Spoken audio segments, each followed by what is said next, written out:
No, I don't.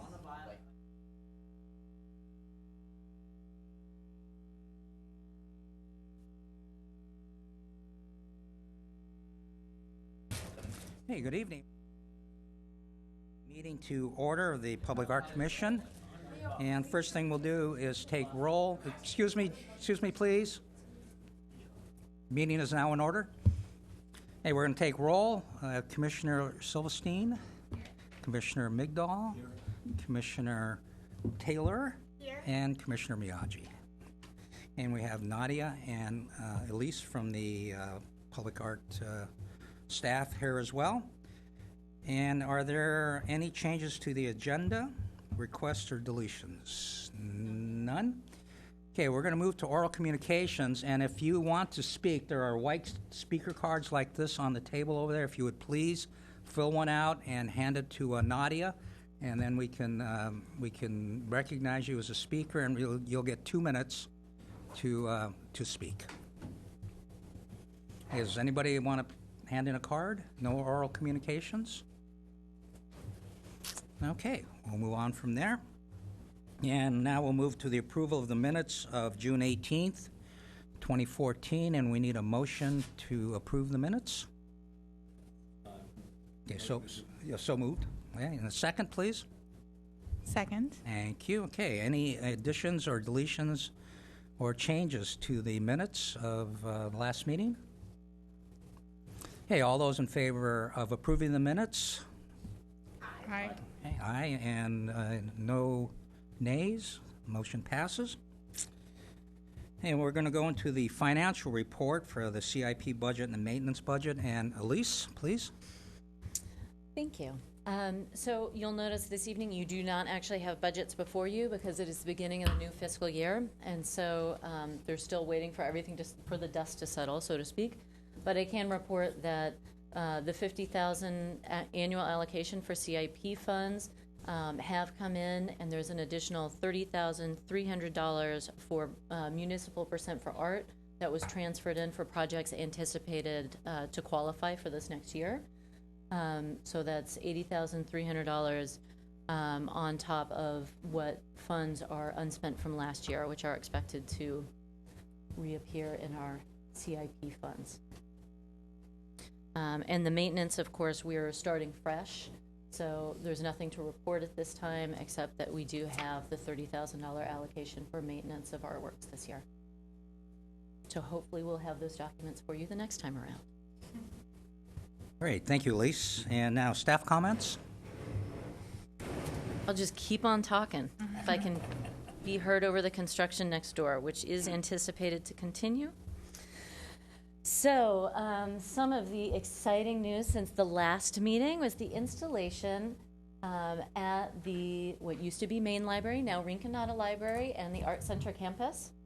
So as some of you may know, this is by artist team Joe O'Connell and Blessing Hancock. They're also known as Creative Machines.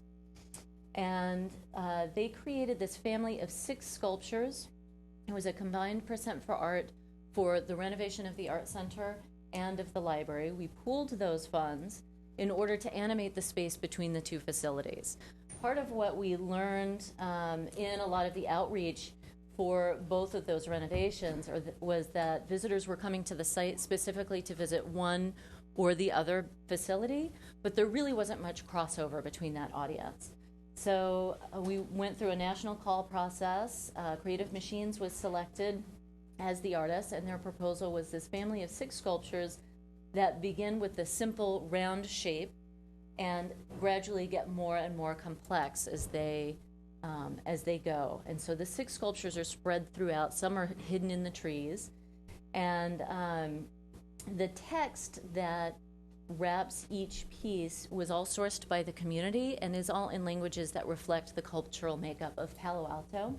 And each of the sculptures represents a different type of growth. So it starts, the round one has to do with organic and biological growth, and another one has to do with spiritual growth, and another one has to do with intellectual growth.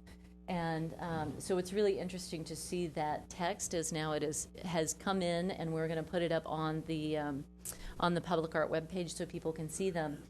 These are shots that were taken during the lighting test, during the installation. We, of course, needed to make sure that the pieces were functioning.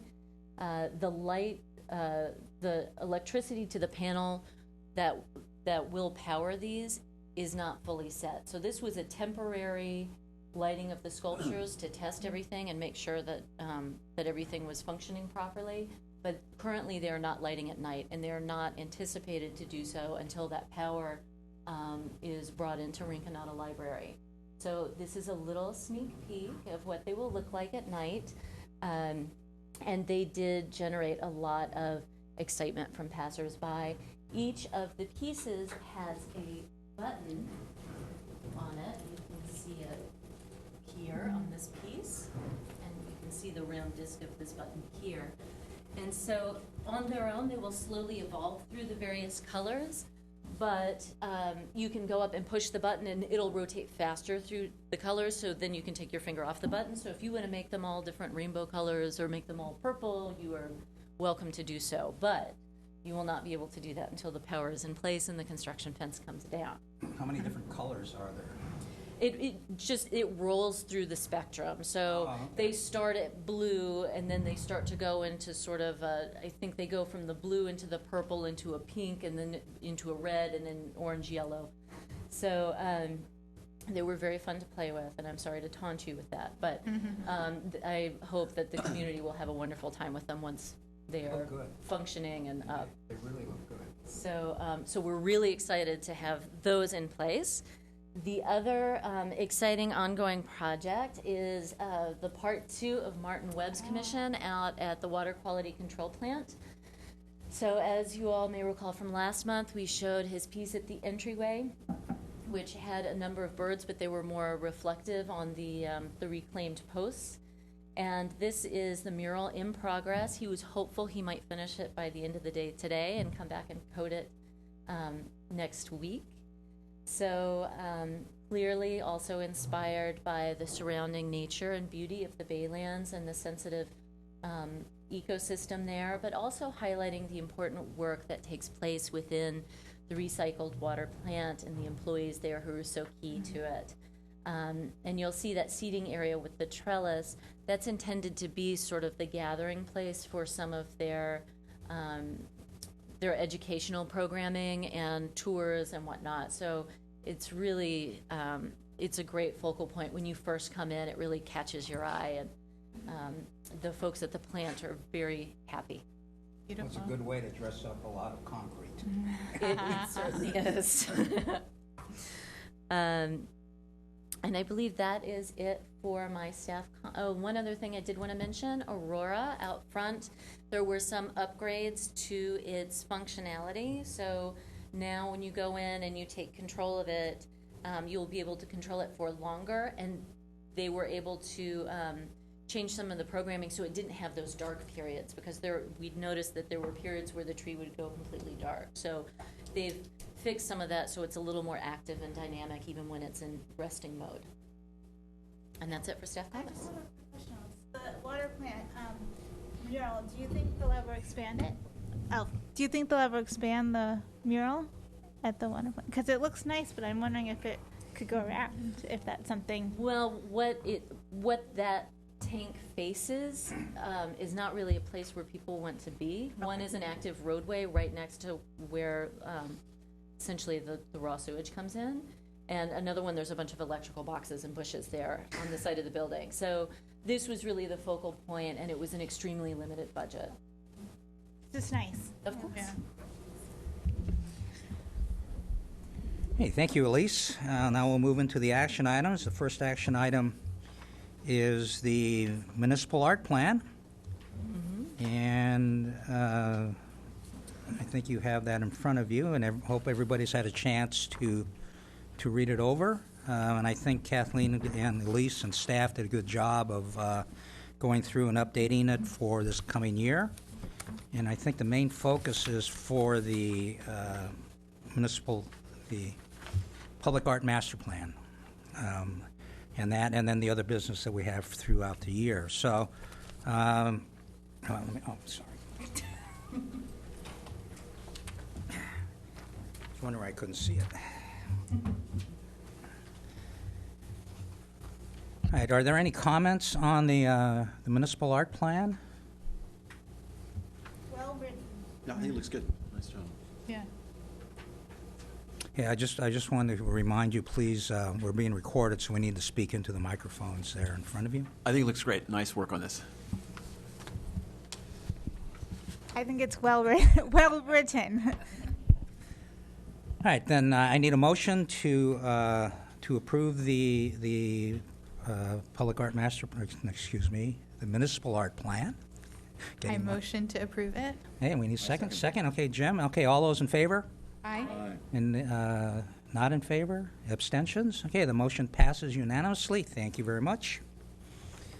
Okay, the next item is the City Hall artwork, and you have that in front of you as well. And we do have some background noise here to let you know that they are actually working in the City Hall to start the renovation here. And I was told that they're going to take a break, hopefully between about 7 and 9, and we'll just have a little noise. Before, it was quite loud, so hopefully they'll stop and take a break. Okay, Elise, some background, please. Sure, of course. So hopefully you had a chance to review the staff report and the proposal submitted by Susan Narduli called Conversation. The reconstruction of the ground floor of City Hall is intended to create a more welcoming, interactive space where the public is invited in, can easily source information they seek, and is welcome to stay. It is the people space. In keeping with that vision, staff began reaching out to the design team a little over a year ago to explore the possibility of incorporating an interactive new media artwork into the reconstructed City Hall lobby. Upon learning about the desire to incorporate information technology elements into the lobby and the new meeting spaces, staff recommended ways to leverage some of the budgeted items in the reconstruction to offset the cost of a dynamic, interactive new media artwork. Staff saw an opportunity to finally bring new media artwork to Palo Alto, as had been discussed with the Public Art Commission and Council in previous years. A national call was launched, 107 artists applied, staff brought that number by about half, and then a pre-panel brought that number down to 29 artists. A selection panel made up of the project architect, Tom Lowe, director of the city's IT department, Jonathan Reichenthal, Public Art Commission Vice Chair Ben Miyagi, new media artist Camille Uderbach, and San Jose Senior Public Art Project Manager Mary Rubin selected 21 of those artists to review in depth. The panel met in March and selected 5 artists to create site-specific conceptual proposals for the City Hall site. The panel reconvened in April to review the 5 proposals. Of the 5, there were 3 that emerged as the favorites, scoring very closely. Staff gathered input from the panelists and asked those 3 artists or teams to please submit an addendum to their proposal, addressing some of the concerns and the feedback from the panel. Those 3 applicants were Susan Narduli, artist team Chris Doyle and Marina Zerkow, and artist team Wesley Heiss and Marek Walzak. While staff was hoping that the panel would have a clear favorite with the additional information, the results were inconclusive. Staff reached out to other departments and staff who will be essential to the implementation, support, and ongoing care and use of the new media artwork and that space.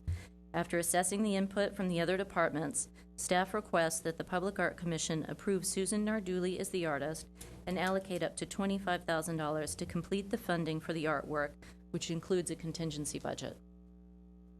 And then I'll turn it over to you, Vice Chair Miyagi. Okay, if you wanted thank to you, speak to it. Elise. And I was on that selection panel, and it was very interesting. I know Mary Rubin very well. I've worked with her for a long time down in San Jose, and she really has some great input. And everybody had great insight and input into the selection process. So it was difficult. I thought for a while there we might have to arm wrestle or something to come up with a favorite. We kind of threw it back to staff for a little bit, and then we reconvened, and then Susan Narduli came out and she was my personal one that I chose. As you walk in the building, right, the City Hall right here, you can walk into that lobby, and that's the first thing you're going to see. And I think it. Okay, and.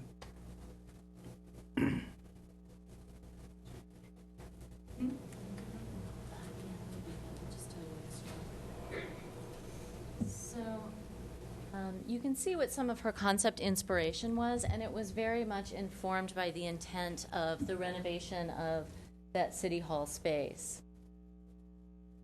So as you can see, the proposed location, as you walk into the lobby, is the wall that's directly in front of you as you enter. It's currently has that wood veneer on it and the large City of Palo Alto logo. Everything in front of it, those desks and everything, are going to be cleared out so that space is much more usable, and this would be mounted on that wall. So this is a rendering. Keep in mind this is all conceptual, but this is the idea behind conversation, that this is one of the possible views of what it would look like in that site.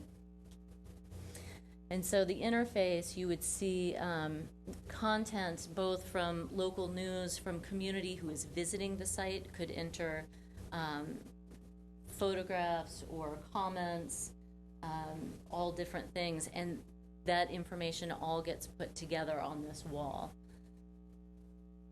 And so some of the conceptual designs she had there, you see the squares of the faces, so someone could be invited to take a picture of their own face and manipulate it with the color, however they wanted it to go into the record, and it would fade over time. You could enter text or opinions, and there will be news feeds that would come up. And so it would be a constantly changing wall, so it would never go stagnant. And so this is just a detail of what some of the controls of the camera might be. And then she put this out as an initial concept about color coding the sources of information as they're posted. And that's just a screenshot of what it would look like with the touchscreen keyboard.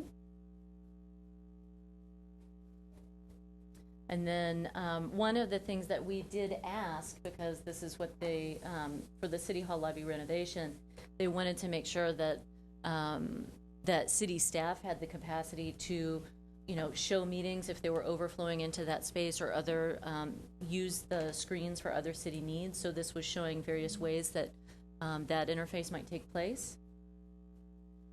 And we could even put in some of the wayfinding and directory needs into that. Again, this is conceptual, and a lot of those details would need to be worked out.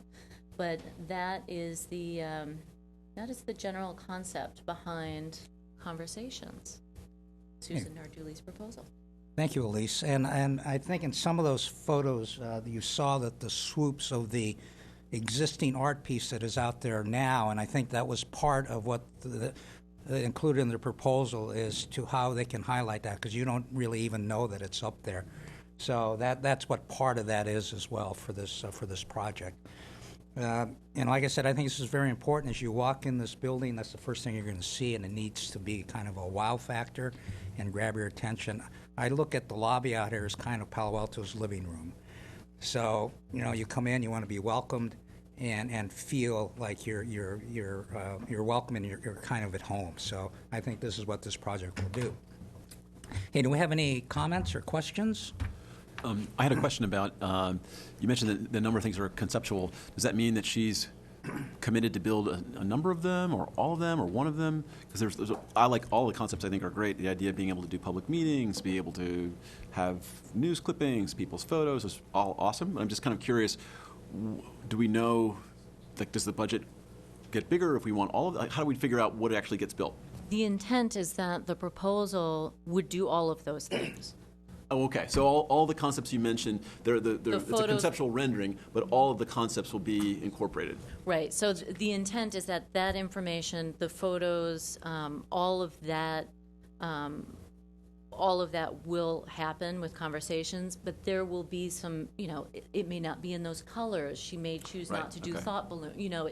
Don't get too married to the details of that, but the intent is that Conversations would do all of those things. Okay, and then one other clarifying question with regard to the things that was news clips. Is that people commenting? Is it actual feeds from local news sources? What's the nature? Where's it supposed to come from? She spoke about both. So one is that people could physically be in this space and add a comment, and also that we may choose to have specific places, both through the city page or various other places where, as press releases come up, that news feeds come in from various sources. So those kinds of details would need to be refined about where the feeds are coming from, but she's done this before with other projects, so we're very confident in her abilities. Very cool. Thank you. Any other comments, questions? I think just a little comment is there's a similar board like that at my work that's right outside my office. So I watched the digital, and I like the idea of the news feeds because this one has user-generated comments, and it is actively not used, even though it's a very public building, and it gets very stale and just silly stuff is up there that, I feel like I just am always like, rip this thing down. This is such a waste of energy. It bothers me.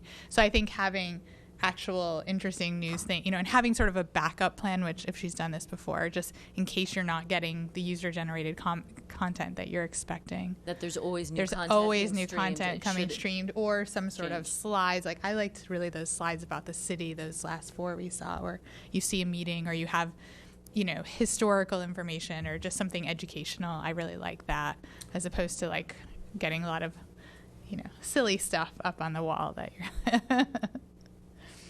And is the intent that there be also a way for, is there a keyboard, or how would a user input content from when they're? There's a keyboard. There was a touch screen on the side, so that's initially how the artist envisioned doing that. Clearly, we would have to coordinate as we move forward in construction if it makes more sense to have a podium with input with something instead of having the touch screen. But yes, the idea is that someone on the site could then enter something to have it appear. Yeah, and then one of the concerns about the keyboard was making it ADA accessible as well. So I think I'm with you with the idea that something like that, you're going to get not very high quality stuff in there because it's hard for someone to enter anything meaningful. Anyway, I'm sure that she's thought of that, and I'm glad that she's done this before. That's a comment I'll take forward as Yeah. we move forward with those details. hey, any other comments, commissioners? Hey, any comments from the public?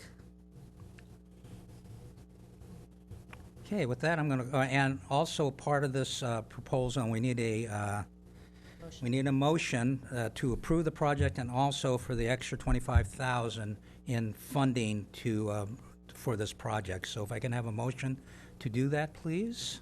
Isn't the project already been approved, and we're just approving an additional $25,000? That we need to approve this project. This is the first that the proposal for Susan Narduli has come to the commission. So Okay. the artist and the concept needs to be approved, and then we're requesting the final $25,000 for the contingency so that we can move into a contract. Hey, if I can have a motion, please. I No, motion. so moved. Okay. Second? Second. All right, all those in favor? Aye. Aye. Opposed? Abstentions? Motion passes unanimously. Thank you very much. Thank you. Can I say one thought I have on this? It doesn't change any motion. But all the photos that you've taken of all the other public artwork around, like our, the website, I mean, that could be something that also, a slideshow. So you're spotlighting other public art in the public art. Well, one of the things she discussed in there also was the community would have the ability to submit their images around Palo Alto. So Oh. we would love to see more images of the public art Yeah. go in there as well. That's neat.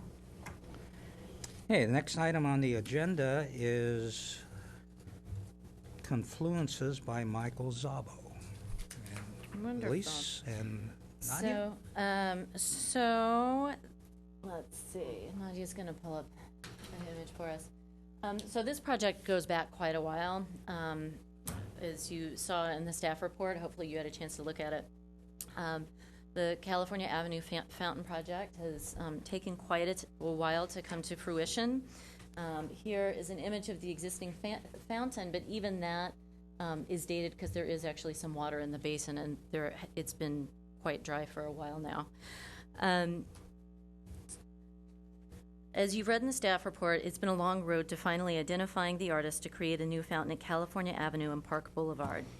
Since Mike Szabo has been under contract since 2011, the scope of the California Avenue Streetscape project expanded to include the plaza in which the fountain sits. The position of the fountain had to be moved for pedestrian and bike circulation reasons, as well as ADA requirements. Regulations for public fountains have become much stricter, and the cost of construction has risen. While the California Avenue Streetscape project has covered the construction costs at the plaza surrounding the fountain, additional services were asked of the artist that he has not been compensated for, as outlined in the staff report. Most of the elements of the piece are fabricated and in his studio. He will assemble the piece and run tests in the studio this fall before installing on the Park Boulevard Plaza this December.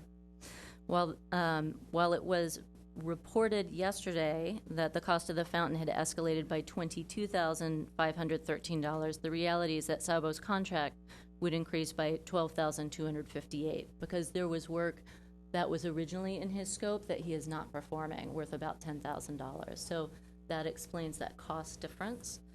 So we've pulled up some of the renderings. If you could go back to the current siting of the fountain, the current existing fountain, just to make sure everyone's very familiar with the site. The existing fountain is really out on that very tip of that plaza. And the reason that the base of it was cracked was, this is the story I heard, that a delivery truck backed into it. And so it's been unstable and in this condition for quite some time. Clearly, when, the original concept for an artist designed fountain came up in 2008. So it made more sense to halt the construction once Sabo's design was approved by the commission and he was under contract. And we found out that the plaza was going to get redone. So it made so much more sense to move it to the interior of the plaza so that we could handle the pedestrian issues, the ADA regulations, and also a lot of the feedback from the community was that people enjoyed being next to the fountain, sitting next to the fountain, the sound of the splashing water. So by integrating it, now if you'll go forward, Nadia, by integrating it into the plaza, there you can see it's created much more of a centerpiece where people can interact and enjoy that space. So it's going to be quite a change. Known that existing plaza, it's Yeah. quite the upgrade. So it will move backwards, sort of towards the. Yeah, so it'll be pulled train. more into the interior of the plaza. Okay. Those bikes Oh, you see there, that's you can good. see it Yeah. a little bit better in that rendering. Yeah. Wow. It's a big improvement. It's Thank you, Elise. very different. I'm glad the old fountain got damaged because we're getting a beautiful new fountain in its place. I think it looks great.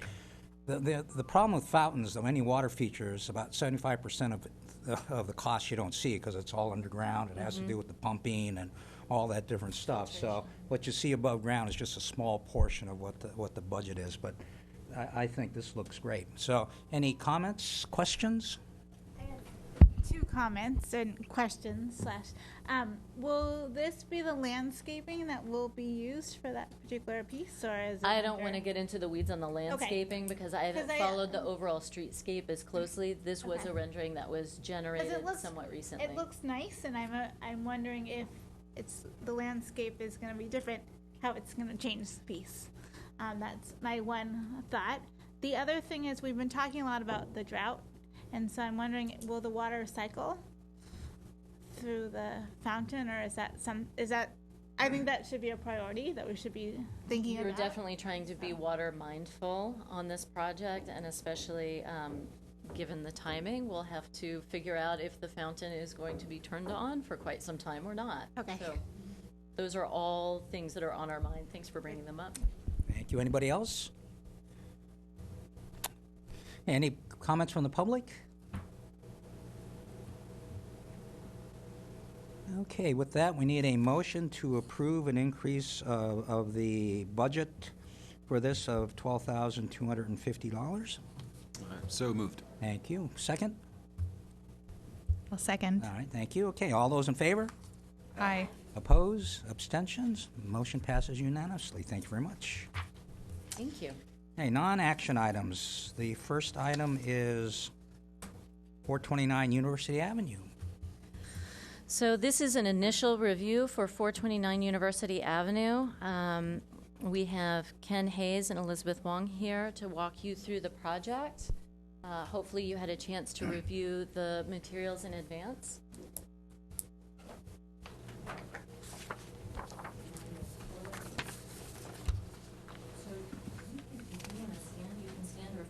prefer to come sit and use this as mine, you're welcome to do that as well. However you're more comfortable.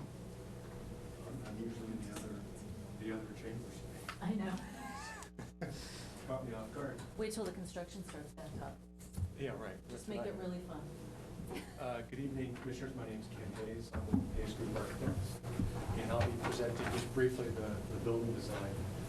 And then Elizabeth Wong, my client, will be presenting the artwork or suggested artists and artwork. The site is the corner of Kipling and University Avenue. And this is on, correct? Hello? Yes, it's just for the on-air. I see.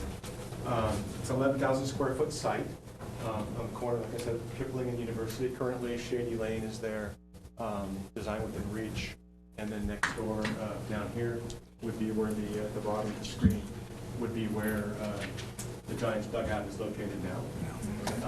The program for the building is a new modern mixed-use building of commercial and residential. Stay on that for a slide. Thank you for a second slide. 22,000 square feet of combination of office, ground floor retail, and then we have cafe space. And then the 11,000 square feet of condominiums consisting of 4 units, all 3-bedroom units on the 3rd and 4th floors. You can see here on the ground floor, we have University Avenue on the right-hand side. I'll approach. University Avenue here, ground floor retail wraps the corner. We have an office entry over on this side of the building, so off of Kipling, because we want to give priority to sort of pedestrian activities on University Avenue, but we all know there's parking further down Kipling. So Kipling is a heavily traveled street. The University the Varsity Theater is over here. And then below grade are 2 levels of underground parking, so there's substantial parking for the building in below grade levels. The alley behind the building serves as sort of utility, garbage pickup, that sort of, but also access to the underground parking. So that's kind of the layout of the ground floor. The second floor, which will be the next slide. Try this one. Okay. I think the better. And it's on. Yeah, look at that. The second floor is all office space, and you can see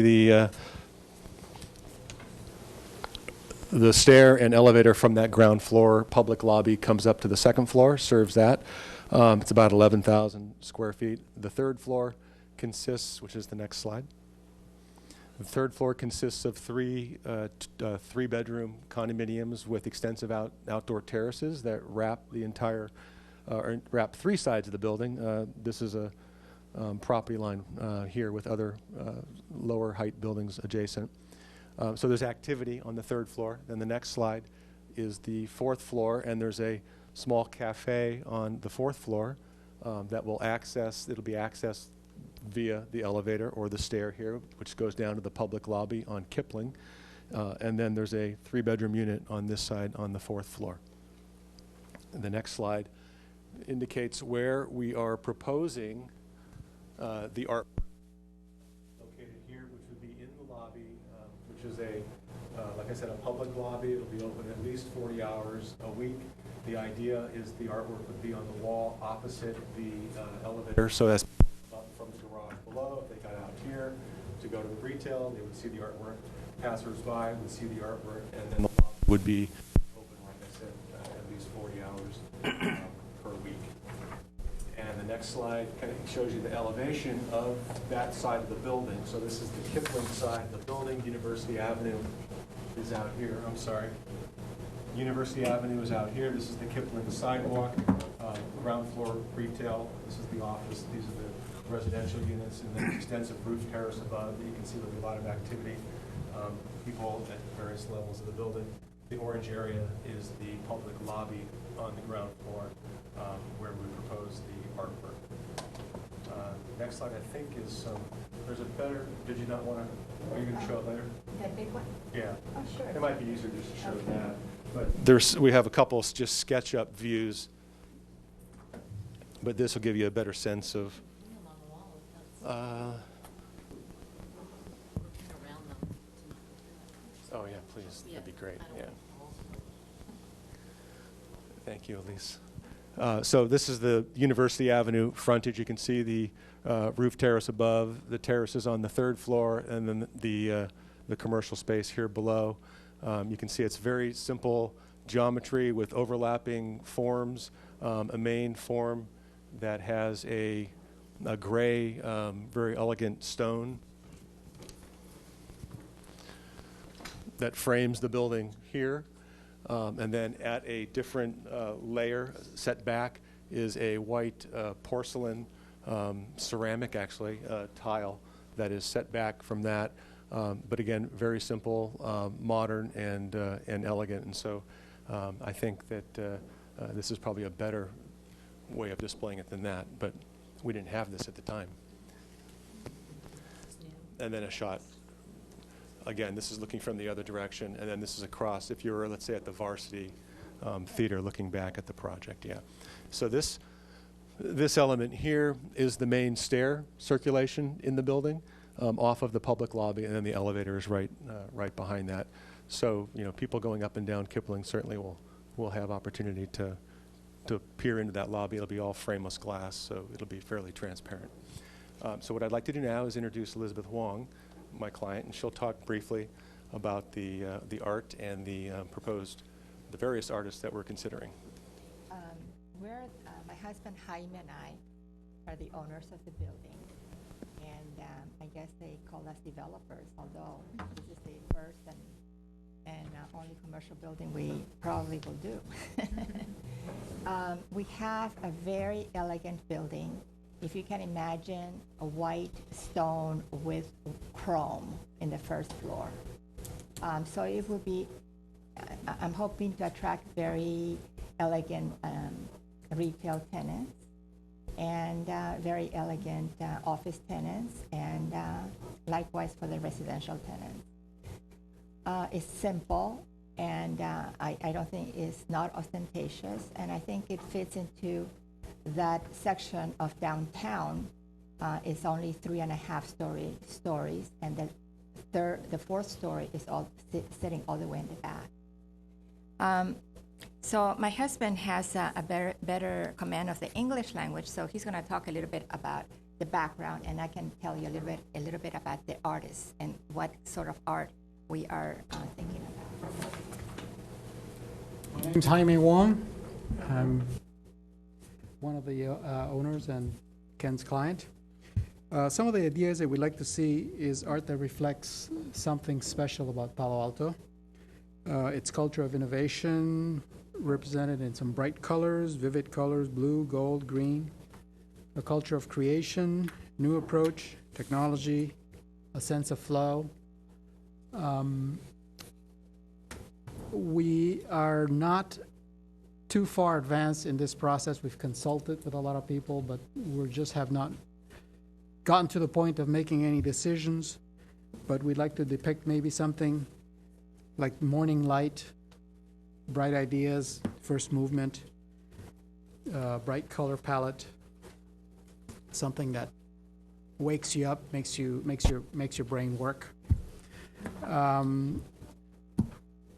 Some examples could be a large painting or mural, some kind of metal art in a single piece or multi-piece art, ceramic tile art, either singly or in an assembly of 3 or more units, some tall sculptural piece sitting in the corner of that lobby, or some combination of the above.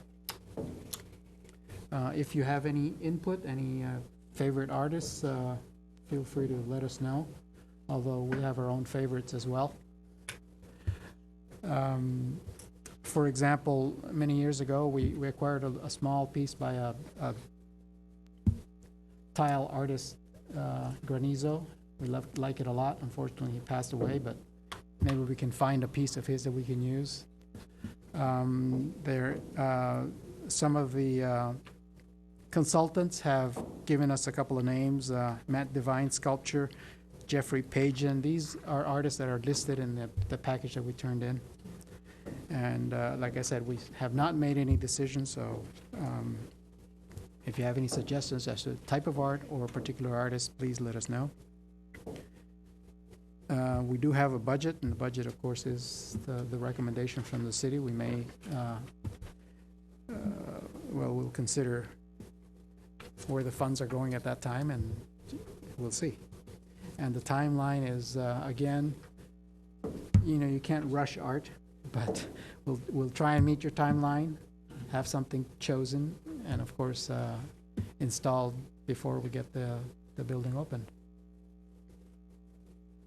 Okay, thank you very much. Any questions or comments?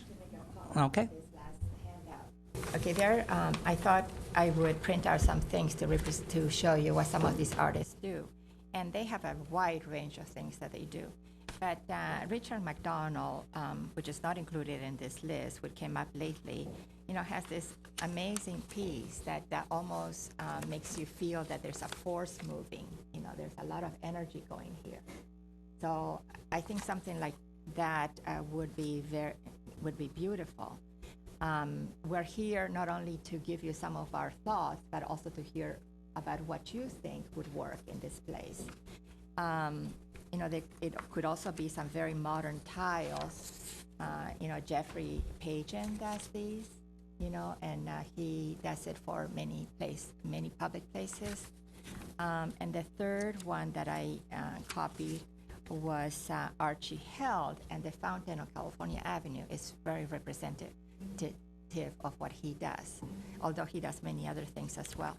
So I think that this project is very dear to us. I think the art will enhance the building, and it's something that we are looking forward to going there and taking a look at the art every time we go there, and for people to feel the same way about the building. So we would like to pick something that is unforgettable and that people will remember. Great, thank you very much. Yes. Yeah, just one other comment, and that is that just to show how fluid this is, just today we talked to this man who is a master carver from England. And so we were kicking around some ideas about what carvings he could do in wood. That's what he works on. That would sit in the lobby. So just thinking. A lot of different art forms that you can consider here. Thank you very much for your presentation. Hey, any comments or questions from the commission? First off, it looks like it'd be a great development, a great project. I was wondering, before providing any feedback, just to understand a bit more about the space, the square footage, how high the ceilings are, how just the dimensions, for one, and then the nature of the foot traffic that will go through there. Is it the people that are going to be in retail, so I'm coming up from the garage because I'm going to go to one of the shops, or I'm going to the office, or I live there? Who uses the lobby and how? Okay, the lobby, I would say, is used mostly by the people in the second, third, and fourth floor. I think that people who come to the retail will come through the street. It would be walking traffic. But if you're driving, would you park in the garage? Is there retail parking if I park downstairs? No, it's only for the people that are office, the people that, so if you're going to the cafe, for example, you're not going to park downstairs and walk up and take the elevator up. The cafe is not at least as we envision it. We don't have any leases or anything, so who knows what could happen, but it's more of a private space. Like, for example, okay. The people in the office could rent it and say, we're going to have office functions up there, and we just need a space for our employees to eat or whatever, or to have parties or whatever they want to do. So the occupants and visitors to the office will certainly be using that space and the parking. The residents up in the condominiums will be using it, and their visitors. Okay. It's going to be open to Kipling, so all the foot traffic on Kipling will have that accessible to them. And what's the square footage? The site is 11,000 No. square feet. No, of this area, that little. Yeah. Do you have a rendering of the inside of the lobby? No, we're not at that point yet. Not right. Okay. So it is 19 and a half by 17 and a half Okay. walls. As it stands right now. And height is about 9.5 feet tall. The floor-to-floor height is 15 feet, so we do have some flexibility on the volumes inside. least not any. Okay. Pretty large canvas, actually, to put something on. That's a blank canvas that you can work with. Yeah, any other comments or questions from the commission? I have one. So I don't know if this is what Jim was thinking. I feel like probably when I was reading this at home, my first thought was, and I had having trouble saying it. I tried to email it out to Elise too. It seems like this is more of a private space, and I'm still trying to understand the, what public art is in this 1% for art. And to me, like I pictured it's almost you go into a person's, let's say a really nice big house, and they have a big sculpture there in their personal lobby. Like art that would have been there already is kind of how, maybe that sculpture seems to me versus something that's really public art that the public sees.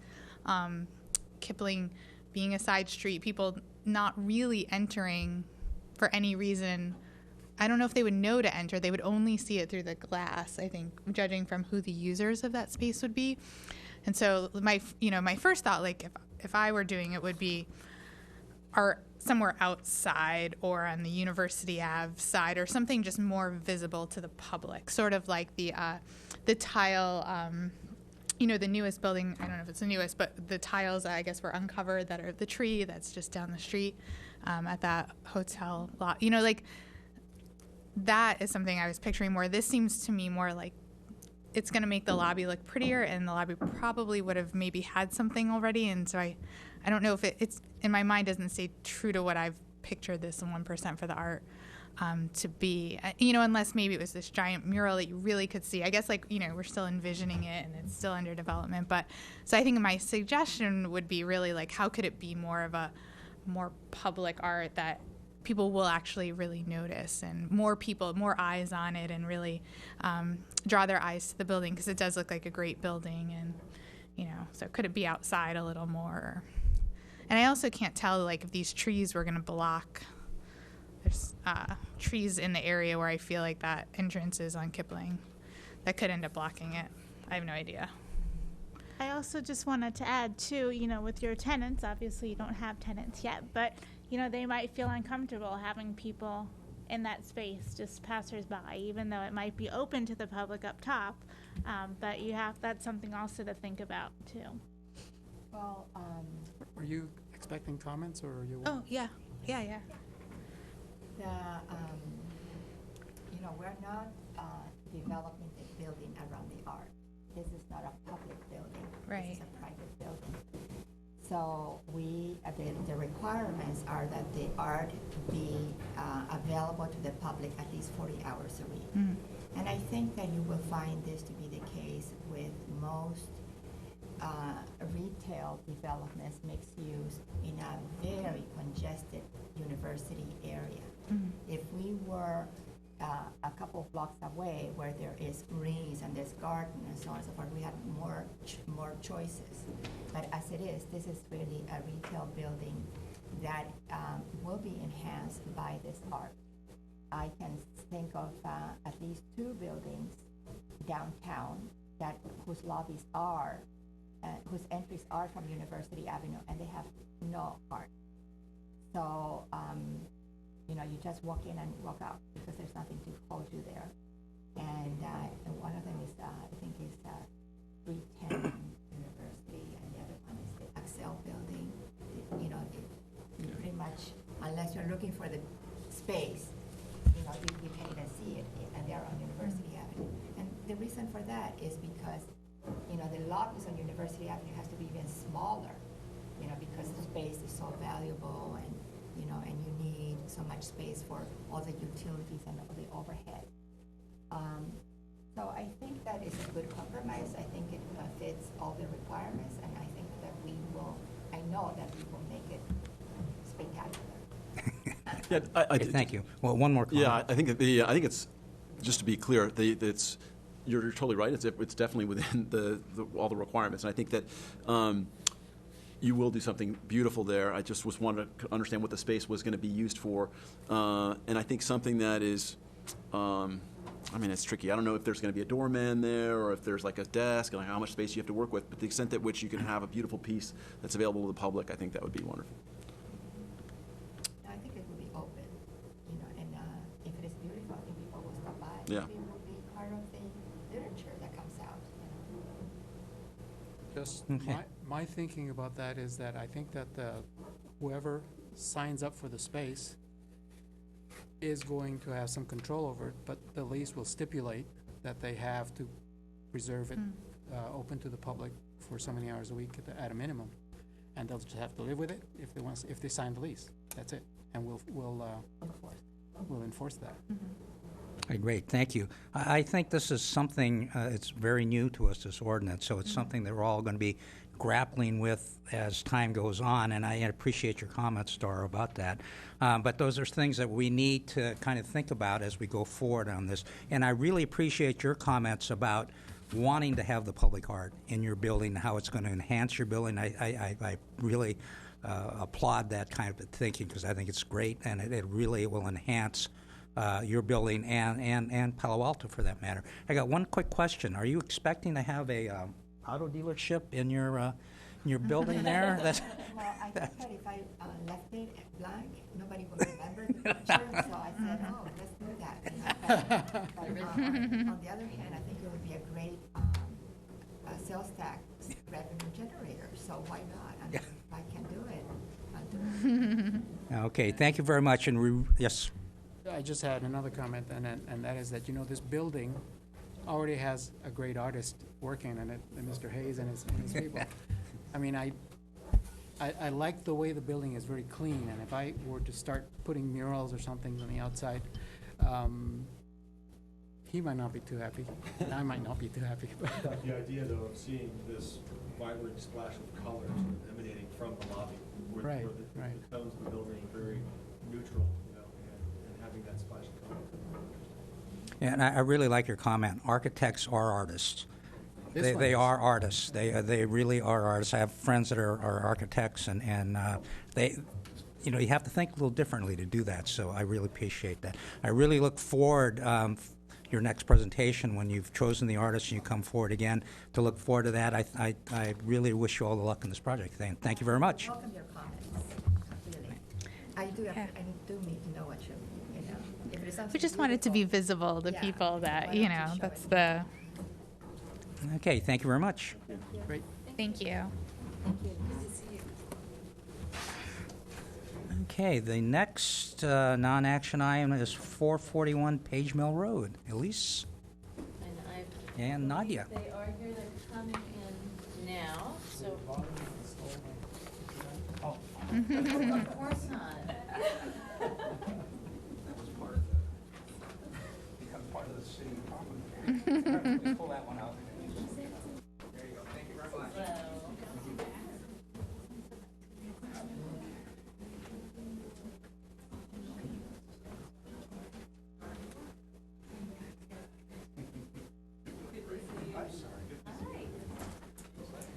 Just having a little change out.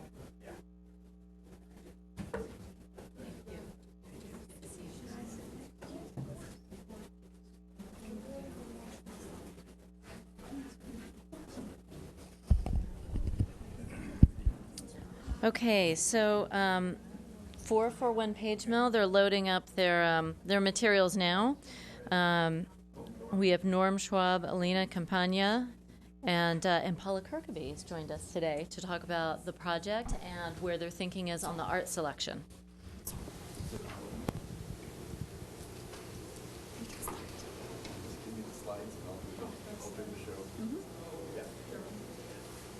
Okay, Stoker Northway.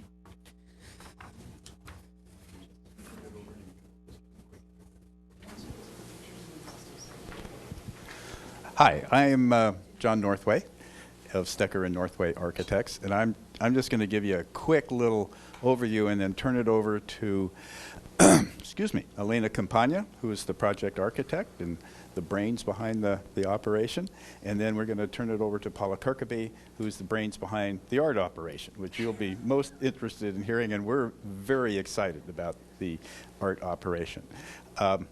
This is a building. It goes on Page Mill Road. It's mixed-use building. Has got retail on the ground floor, office on the second floor, and a residential community on the third floor. That's just kind of a real quick introduction, so I can turn it over to Elena, who will run you through the whole building.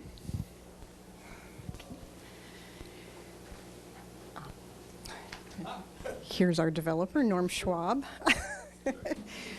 Norm, did you want to talk about your? If you started, that's fine. Okay. For Norm, it was super important because this building was it's a busy street, and we're trying to create a residential community that we create a community in our own neighborhood since we didn't really have one. So the third floor in particular is you come outside, there's gathering spaces, there's kind of this pedestrian street with this idea that all the neighbors see each other as they go to their front door, their kitchen windows look out on this community, to kind of create that neighborhood that the Page Mill doesn't offer. Okay, I'm going to give you a couple photos of the existing site. Our site starts at the end of Kelly Moore right there, and it's the 4 little houses between Kelly Moore Paints and the Animal Hospital on Page Mill Road. Here's the other side coming from as you're going east on Page Mill. And you can do one more slide, and we're going to zoom up. This is the parking lot with the animal hospital. We've now figured out an existing hedge there. We had thought that one corner of the building would be a great place for art, but now we realize that the hedge is owned by the animal doctors, so it's an existing condition. So we just have to keep that in mind. And this just kind of is just a general scale of all the site constraints on how we got to where the building is, where we're basically trying to put a building between a very fast arterial road, large-scale commercial buildings across the street, and a small residential neighborhood behind. And then we also have issues of contaminated groundwater and height limits, so our building ends up being a fairly long linear building along Page Mill. The experience of it is much like people driving by, so the design was meant for linear that way. Okay. Again, just quick floor plans. Basically, we have retail on the front. It's hiding a parking garage in between. Possible locations for sculpture or that corner, but I think it's because of the hedge, it'll have to be towards the front. And then anything kind of along the frontage on Page Mill. Basement, just a basement plan. We basically taken backflow preventers, bike lockers, everything we possibly can to unclutter the sidewalk so we don't have a lot of kind of ugly utilities on the sidewalk. Second floor is just all tenant space to be determined. And again, the third floor plan, which you saw, which kind of a courtyard in the street creates its own community. And then you can keep going. And then just some quick 3D views. The paint store blocks most of this side of the building. In these particular views, I've taken the street trees. They kind of go on and off, just so sometimes so you can see the building, but I put them back just so you remember that they're still there. Here's the front of the building again. There's those street trees. It's mostly glass where the commercial is. We have a curved glass entry that's supposed to be the focal point.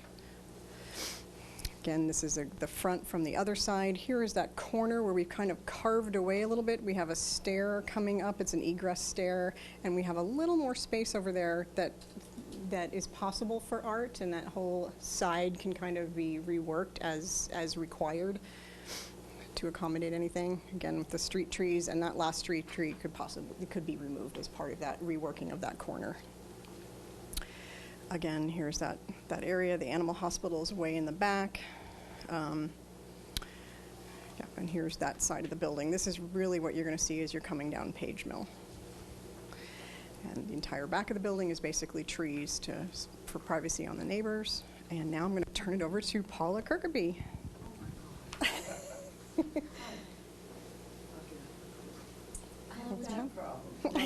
You want to sit down? Being very old. Would you prefer to come sit at the table? Okay.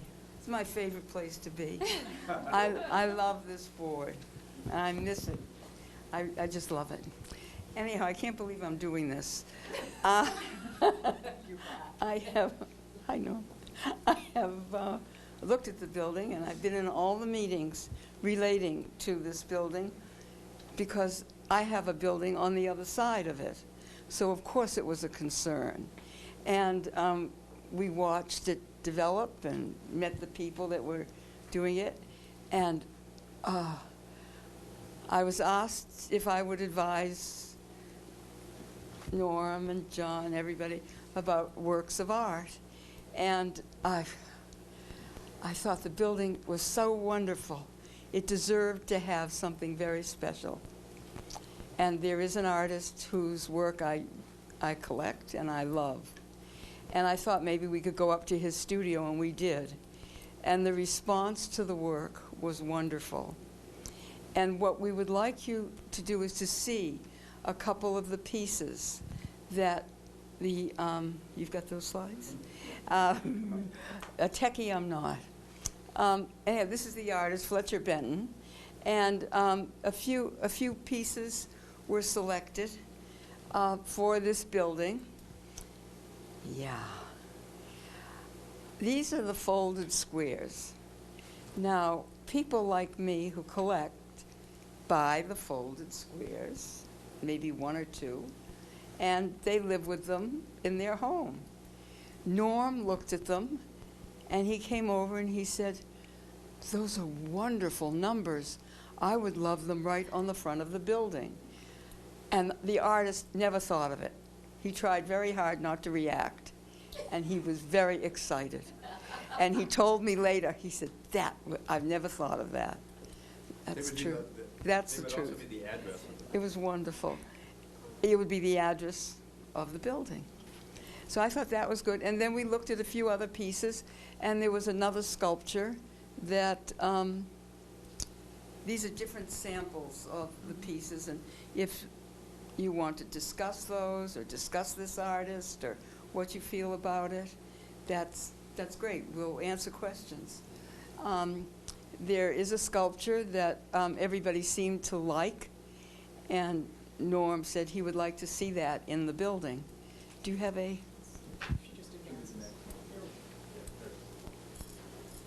That's it. That's it. It's a pewter color. It's quite wonderful, and doesn't have much reflection from. It's matte. It's unusual for Fletcher, and this is the piece that we all thought would work. So I thought maybe we should run this by you, and you tell us what you think. A, about the artist, and B, about the selection of the works that the group. And we'll answer questions. All right, thank you very much. I must admit, when I first looked at this plan, that I thought putting art in might be a bit of a problem because of the constraints of the property lines and everything else, that you didn't want to have anything maybe that was just stuck on. As you well know, with public art, it can look that way, and you don't want that. But I think this the solution with the folded numbers is genius. I think that you've got the address and you've got art in one, and I think that's a great solution for this. And the art is by this property. American sculptor. Yep. He's internationally known. He's important. I think pieces of his, but more than we have the one piece in this city, will help put Palo Alto more and more on the map, because we'll go forward and promote this nationally and internationally. And this fits well within the budget of $160,000 for as far for as this I project. could fit well. We want to get all four pieces, the 3 numbers. Oh, okay. All right. Okay, any other comments or questions? How big are the numbers? I can't picture them. So the numbers come in a variety of sizes, but the size they had some actually there. They come. Oops, sorry. Sorry about that. They come with pedestals, and it's part of the art piece, and they're about maybe 24 inches to 30 inches square, and the pedestals are about yay high, and so there'd be 3 of them. So they sit on the ground, not on the building. No, they would sit. Yeah, they would sit on the ground, okay. and we were leaning towards color because we thought something on Page Mill would Now, look how good with tall color. are the numbers themselves? With a 24-inch pedestal and then the numbers? The numbers, I have to say, it's Like about 3 they're feet about high? yeah, they're about About maybe 3 feet this high? big or so. Okay, so with the pedestal, you were talking about But 5 feet this is- tall. Yeah, the About 5 pedestal's feet about tall, the yay. I think the pedestal? pedestal can be modified. 2 feet or 4 feet. Okay. So Yeah, they come, We were thinking on the pedestal too, maybe 2 more feet, and it'll be right in front of the person. Yeah, it'll be about 6 Yeah, foot about- and 5 I to think 6 feet more, tall. yeah, more in this range somewhere. But we get to play with So, I that. mean, real visibility is. Yes, And it can be adjusted. yes. So I just, I really like the idea of using the numbers as art. I was hoping you would go for that as well. My question, so I don't know how many times you live right nearby, but like just by driving by the space or walking by the space with the numbers, if people are going to be able to see them, or they know exactly where that building is going to be. Because I know that by I don't walk on that street because I don't need to, but I know driving, it might be impossible for people to find that space. So Those how? will not, there will be the numbers of the building, but the numbers that the post office demands will be on the entry. The conventional numbers for identifying the, you're driving along trying to find 425 page number. Okay. They'll be on the entry canopy. Fantastic. We thought this would be really fun. We'll repeat the building numbers, but it'll be the art. And then Paula and I were laughing because, the many members of the public who don't like contemporary art will complain, and then it'll become clear that, it's actually the numbers of the buildings. And we thought that would be a wonderful thing to do. It's not just crazy forms out in front of the building. Discovery. And then where will the other piece? You wanted to also include the other piece, correct? Where will that be? Maybe if we go backwards a little bit to the site plan.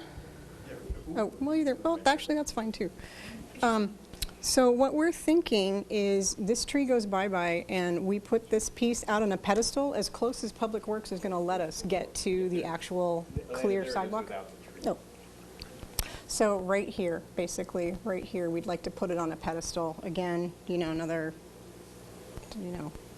30-inch pedestal and then the piece. So that would be a fairly tall piece right there. But we'd love to put it kind of up because we're just worried about the hedge and want that forward. It's a large piece, and I wanted to get, put on, if you thought it was too big for that space, we don't want it to look out of place, when it's only about 4 or 5 feet wide, and it's tall with all the pieces, it gets maybe 8 feet high, so you have more experience with displaying these things, and, I don't know, we could try different things and put it in the picture. We don't really know what it would look like, but. Well, I think most people who are going to be seeing that piece are going to be driving. Right. So I think the bigger, the better. But then, of course, you don't want people to get in accidents. That would be terrible. The ones heading east will be driving. The ones heading west will be stuck in traffic. So they'll have a great time to enjoy it. I think it's great.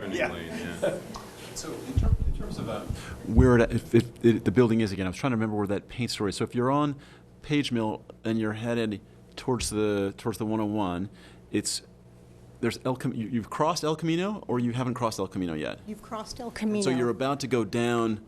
So you're a little before that. So right on the corner of El Camino is the AT&T store. and then there's the Then there's animal a shelter. parking lot. There's the animal hospital, and then that's our building right there. Okay. And So it's just before the AOL offices. correct. The paint store is on the corner of the basically Ash, which divides the paint store from AOL. And So it then seems that it's the kind of thing where you're driving fast, you're about to go down, you better have your eyes on the road. So it's not something really that a driver is ever going to see. This is more about foot traffic that would see this. Is that right? Or no? Well, it's kind of both, because as we were somewhat joking, but it's actually true. The people heading east will be heading toward Alma. They'll be moving at a reasonably decent speed, probably 30, 40 miles an hour. The people headed toward the research park, the traffic moves very slowly. So they'll see it. Look Okay. across 2 lanes and be able to totally enjoy the art. Yeah, they'll be stuck at that light there. And you're just and if you're looking at this piece, can you look? I'm trying to think if you orient yourself. It's kind of nice to see the two pieces interacting. As you're standing right where this is, can you see the other Fletcher Benton that's on the corner in front of the Mayfield playing fields? No, well, That's too far. maybe if you're stuck in traffic. Yeah, a little bit. Okay. Okay. It's a tall piece. But I agree with your question. I think maybe that hedge is going to help in that we don't really want to distract traffic going eastbound towards 101. It's I wasn't traffic that we are probably targeting. I wasn't worried about distracting traffic. It's just more like, is it realistic that someone that is eastbound will see it? And it sounds like the answer is probably very glancingly, and it's more the westbound that will see it. They'll definitely see the numbers. They'll see the numbers because of the color. Yeah. Right. See where those benches are? That's probably, benches will go, and that's probably where the numbers will be going. So they'll see the numbers. Any other comments, questions? This would be a good wayfinding way as well. Go to the big red numbers or whatever, and turn left or whatever to go. So I think it's a If you don't good. understand abstract, they'll say, what number? Yes, ma'am. Well, the numbers are great color. Will they be lit at night? Yes, we'll try to incorporate lighting. Yeah, And also the piece on the corner, too. And that should have lighting too. yes. I just want to say the building's really beautiful. I really like it. Yeah. You couldn't tear down the paint store? Not this time around. You never know what's going to happen next never in know this what's going to town. happen. That's Hey, right. any other questions, comments? No, thank you very much. I really look forward to this project. I think you have a great solution, If and we come back a second time, and we can incorporate the art into our Yep. drawing. great. All right, thank you very much. I'm really looking forward to this project. Thank you. And Paula has been extremely instrumental in making sure we get the really good art. You could join us more often. Thank you so much.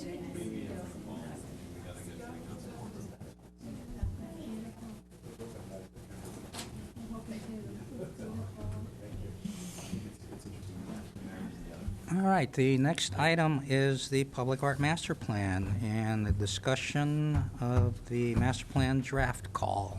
Elise? So, unfortunately, I realized just today that the version I sent you had a bunch of track changes in it, which was probably made for some difficult reading. So we will send you the cleaner version. Just view it as show final. Okay, that's, if you're all comfortable with that, that's fine. Sometimes people want the document have, very specific ways. So I have received comments from one commissioner at this point only on it. So Mine came in last minute, so I don't know. I hope I'm not the one.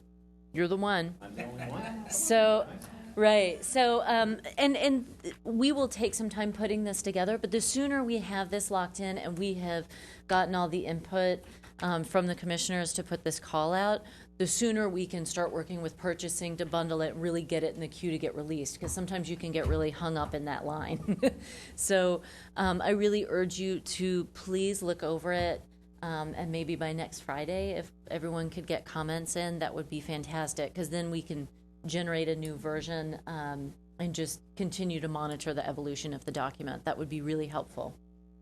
I think the two things that I think it looked good. The two things that I was suggesting were one, and maybe this is implied, but it feels like there's a lot that's going to be happening with regard to transportation and transit planning in the city, bike overpasses, that kind of thing, and to make sure that whatever we're thinking about is in sync with the other city departments. Is that implied? I mean, I would want to call that out explicitly, but. Right, we don't want to get too into the weeds with all those details, but those are clearly materials that when a master planner is selected, they would need to know what other master plans are taking place, Okay. what's going on with transportation, what's going on with recreation, all of those things. Great. I just put in a couple sentences. I didn't get into the weeds. It was just a couple sentences. I appreciate you bringing it up. The other thing was the time frame. It says 5-10. Is it a 10-year plan? Is it a 5-year? I can't remember. We had some discussion about this. I wasn't sure. Is it what it is and how you think about? Is it deliberately? Is it your intention that it says 5 to 10? Well, from the staff point of view, to put this amount of funding, and depending on where we wind up, if we end up selecting someone who submits a proposal for the $50,000, but then they're in their menu of options, we decide to go a little higher and take some of those options. We would probably like that plan to have legs beyond 5 years, just because going through a full master planning every 5 years could be kind of difficult. But that's something we would have to negotiate as we go in and select a planner about what's realistic. I mean, it seems like given how long some of these projects take, that 10 years, I mean, I don't know, what your, it seems 10 years made more sense to me. 5 to 10 years, it's, sometimes when you get into the 10-year range, it's really so far out that you don't know what's going to happen, especially with the economy and things like that, and how the city direction is going to take. City councils come and go, mayors come and go, this commission will come and go. Right. So, you know, it's, you want to have a roadmap, but you don't want to make it so specific that you can't really veer from it. So, So you know, it's- 5 years, I think, is a good starting point. Yep. And then from that, you can then maybe add on a year or two or something, or to have her reviewed after a certain amount of time. Okay, it's May much land just at mine. 7 or 8. Just my not understanding the process. So that makes a lot of sense. So it's intentional. Okay. And I had some other minor comments. I'm going to give it another close read. And so you want comments by, sort of final by tomorrow? Well, because I know a lot of commissioners are away, so by a week from tomorrow would Okay, be great. that's So if plenty of time. everyone, at some point over the weekend or the next week, can please get something to us, that would be really helpful. And I think what we've got so far looks good, and I'm really anxious to get this RFQ out and RFP out and do that and get this thing rolling, because it's an exciting time for the city and for the commission with this public art master, the very first one to get this out and rolling. So I'm looking forward to it. All right, the next thing is subcommittee reports, and I don't believe we have any right now. I think most of our chairs are gone anyway from the subcommittees, so we'll pass on that. And any announcements? Just Hey, the next meeting is... one brief one, wait, sorry. I had put out a request Oh, for people to attend. commissioners who might be available to and interested in getting engaged with the Mitchell Park opening celebration planning, which is going to be so important for us to have a big visibility there. So if someone is up for signing up for that, that would be much appreciated. And then the other opportunity we're looking for volunteers is for the Midtown Residents Ice Cream Social, which I know sounds kind of odd, but it's a great networking opportunity. All the council members go. Yeah. They all scoop ice cream. They have electric vehicles there, and they have, Acteras there, and all these. What's the date of it Can you again? give us the dates? It was, I apologize, I sent it in the email. It's like September 15th, something like that. It's a Saturday from 1 to 4. I'll be there. And so, you'll be at the ice cream social? Okay, Yeah, so we'll be I'll down for that. resend it. Yeah, you said ice cream, so I'll be there. I'll be there. Yes, you get to have ice cream, yes. But Sunday the 14th. it's a Saturday. Saturday the 13th. Okay. So Saturday, the 13th, I'll confirm that, but. But come. And we can come up with fun things. Sometimes we've done engagement, like projects or crafts or fun things for kids, because there's so many children running around. Or, you can do sort of, facts, passing out brochures, but also letting people know about the master planning and inviting them to get engaged and getting them to sign up for e-news. So Get them to play Ingress. So get them to play Ingress. I mean, whatever you want to do at the table to make it kind of fun and quirky, but it's a really great opportunity to get out and meet some people who really care about what's going on in this city, and they are the people who are engaged in a lot of the planning and the things that are happening. So I encourage you to turn out. Even if you don't volunteer for the table, come for a little while. All right, great. You can, I would say, put me as a maybe and see how I'm May have a doing. Bjorn. Yeah. You may have another event. Hopefully we'll be done by then, and I'll be wanting ice cream. But so will you just send the details to everyone? Like you I'll- have two Yeah, official I think people, it and was then 1 to no, 4. but like as you. I'll resend it. Sure. No, well I have it here, but like it's coming up, and What should we be doing? What should we what you plan to need do? So people we to should talk. do. So if you're going to definitely be. I'm I would She's say I'm a unsure. maybe. I'll be there. I'll be there. Okay. Okay, so Ben will be there too. Okay, great. Me Thank down you. as a maybe. And you just say ice cream, and I'll be any place. Sure. Okay, and next meeting is August 21st.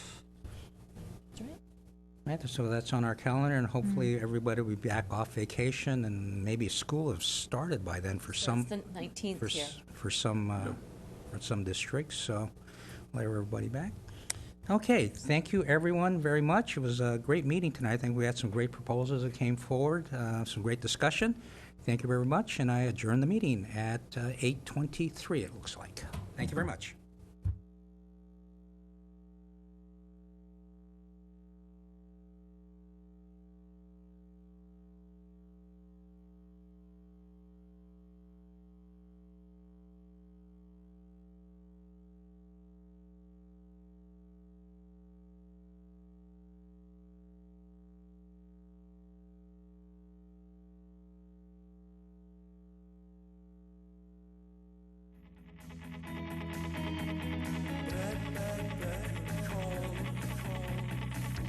Beg, beg, beg, control.